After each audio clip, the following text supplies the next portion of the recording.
How about another question? Now this is slightly more complex, but it's also easy. So given that y is equal to ex squared times root of sine x over 2x plus 1 cubed, find dy dx. So now when someone looks at this number the first time, it actually looks very complex, but it's actually an easy one and doable.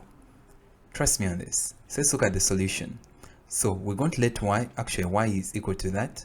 So we're going to, now in this case, we're going to do something different. Now there is actually no ln value involved originally, but we're going to introduce a ln to eliminate this e value and simplify everything. So we're going to introduce a ln to both sides now. Now it's going to simplify our work. So we're going to have ln y being equal to ln into all those things that are in brackets.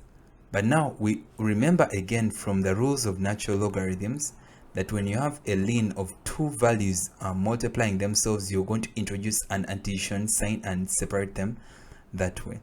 And also we know that a ln of two values, the ratio of two values, it's the same as ln x minus ln y. So how are we going to represent these values right there? So this can be represented as, since we have this ex multiplying the sine x, so we're going to have ln ex squared plus ln sine x to the power a half because of the root, so it's going to be to the power a half. But because these two values are dividing this value, so that means there's now going to be a subtraction sign next, the minus ln of this value right there, and that's actually how you simplify that value. But next we can actually remember that now we also have another rule of natural logarithms, that when you actually have a power value, you bring the power value to the left hand side. So now that's what's going to happen. So now the x squared is going to be brought to the left hand side, the a half is going to be brought up to the left hand side, and also the 3, and this is what we have now. But we also know that ln of e shall be equal to 1. So now that's also very important to remember. You can even press that in your calculator, but ln of e is 1. So we're only left with the x squared. Then these values, we can actually keep them as they are.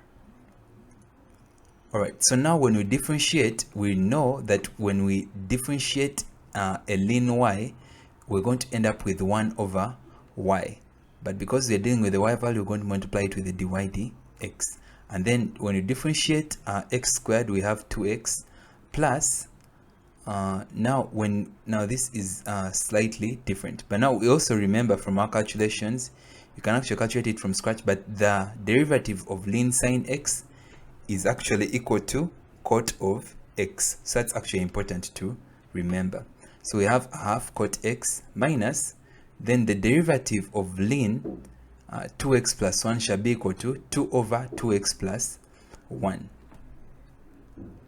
And then now we can actually see that now we can actually make dy dx a subject, and it will be equal to the product of y times the values right there.